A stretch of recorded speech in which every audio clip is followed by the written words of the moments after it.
Selamat pagi Bapak Ibu yang dikasihi Tuhan. Kita berjumpa lagi dalam renungan harian Toraya bersama Jemaat Bogor, edisi Selasa 1 November 2022, lewat renungan pagi ini yang terambil dari Nehemia 13 ayat 1 sampai dengan ayatnya yang ke-14.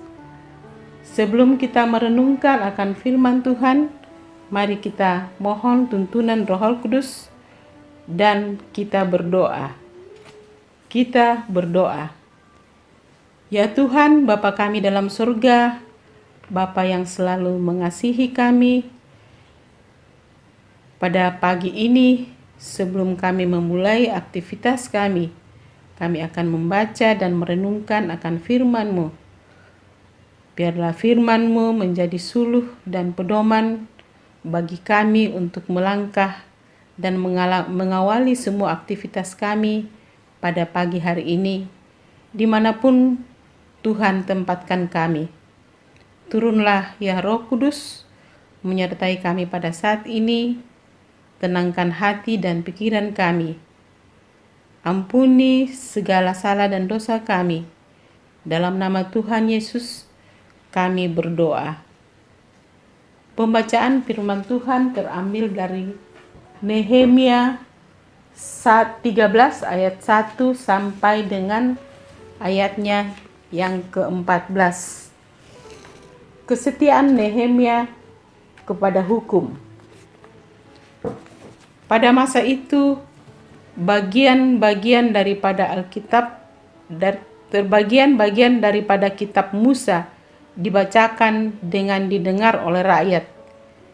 Didapati tertulis dalam kitab itu bahwa orang Amon dan orang Moab tidak boleh masuk jemaat Allah untuk selamanya, karena mereka tidak menyongsong orang Israel dengan roti dan air, malah mengupah Bileam melawan orang Israel supaya dikutukinya. Tetapi Allah kami mengubah untuk itu menjadi berkat. Ketika mereka mendengar pembacaan Taurat itu, mereka memisahkan semua peranakan dari orang Israel. Tetapi sebelum masa itu, Imam Eliasib yang diangkat untuk mengawasi bilik-bilik rumah Allah kami dan yang mempunyai hubungan erat dengan Tobia, menyediakan sebuah bilik besar bagi Tobia itu. Sebelumnya orang membawa ke bilik itu korban sajian, kemenyan, perkakas-perkakas dan persembahan perpuluhan daripada gandum, anggur dan minyak yang menjadi hak orang-orang Lewi, para penyanyi dan para penunggu pintu gerbang, dan persembahan khusus bagi para imam. Ketika peristiwa itu terjadi, aku tidak ada di Yerusalem, karena pada tahun ke-32 pemerintah Artasasta dan Raja Babel, aku pergi menghadap raja, tetapi sesudah beberapa waktu aku minta izin dari raja untuk pergi. Lalu aku tiba di Yerusalem dan melihat kejahatan yang dibuat Eliasib untuk keuntungan Tobia, sebab bagi Tobia ini telah disediakan sebuah bilik di pelataran rumah Allah. Aku menjadi sangat kesal, lalu kulempar semua perabot rumah Tobia keluar bilik itu. Kemudian kusuruh tahirkan bilik itu. Sesudah itu kubawa kembali ke sana perkakas-perkakas rumah Allah, korban sajian dan kemenyan. Juga kudapati bahwa sumbangan-sumbangan bagi orang-orang Lewi tidak pernah diberikan, sehingga orang-orang Lewi dan para penyanyi yang bertugas masing-masing lari ke ladangnya. Aku menyesali para penguasa, kataku, mengapa rumah Allah dibiarkan begitu saja? Lalu kumpulkan orang-orang Lewi itu dan kukembalikan pada tempatnya. Maka seluruh orang Yehuda membawa lagi persembahan persepuluhan daripada gandum, anggur dan minyak ke perbendaharaan. Sebagai pengawas-pengawas perbendaharaan, kuangkat Imam Selemia dan Sadok, seorang ahli kitab, dan Perdaya seorang Lewi, sedang Hanam dan bin Sakur bin Matanya diperbantukan kepada mereka, karena orang-orang itu dianggap setia. Mereka diserahi tugas untuk mengurus pembagian kepada saudara-saudara mereka.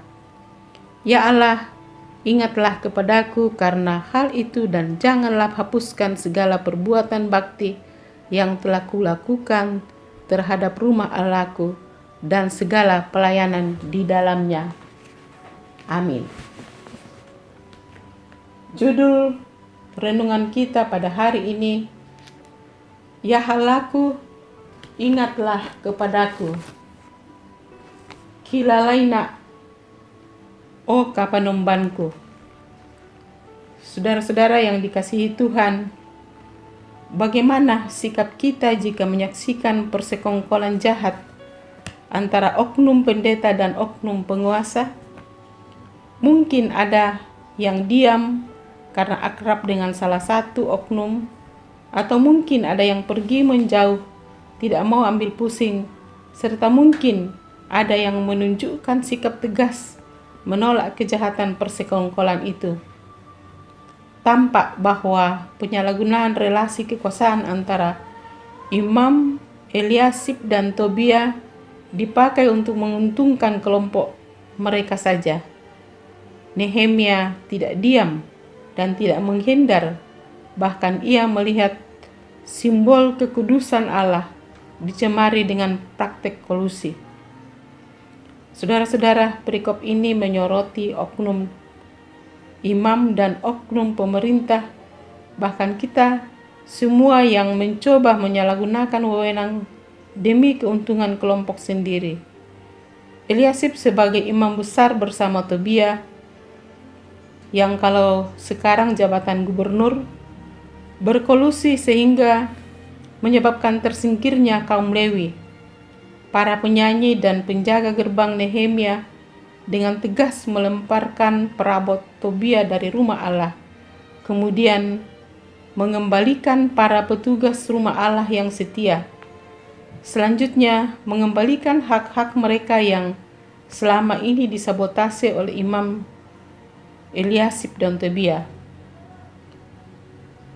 Saudara-saudara, menjelang helat politik, acap kali ibadah diramaikan oleh lelang para calon legislatif, eksekutif.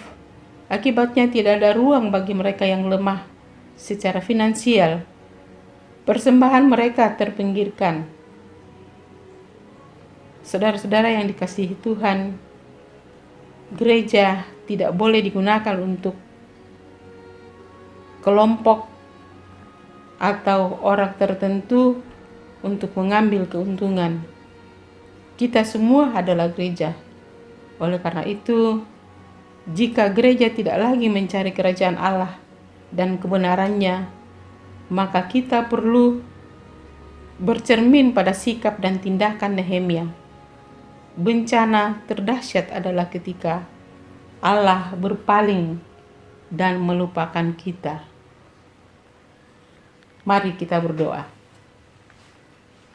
Bapa kami dalam surga, terima kasih atas waktu yang indah di mana kami boleh merenungkan akan firman-Mu. Tuntun kami umat-Mu di dalam bergereja dan bernegara. Biarlah kami boleh menempatkan diri kami sesuai dengan tugas dan fungsi kami. Dan ajar kami untuk selalu menempatkan diri sesuai dengan kehendak-Mu. Biarlah dari dalam pekerjaan kami selalu memuliakan nama Tuhan. Terutama kami menjadi garam yang bisa mengawetkan dan menyedapkan di kelompok minoritas kami. Bapa kami dalam surga, kami berdoa buat anak-anak kami yang masih kecil, masih remaja, pemuda. Berkati mereka dalam perkembangan mereka, masa pertumbuhan, masa pergaulan, masa mencari pasangan hidup. Biarlah mereka boleh bertambah, bertumbuh, berkembang di dalam hikmat yang daripadamu. Ya Tuhan, Bapa kami dalam surga, kami berdoa juga buat orang tua kami yang sudah lanjut usia.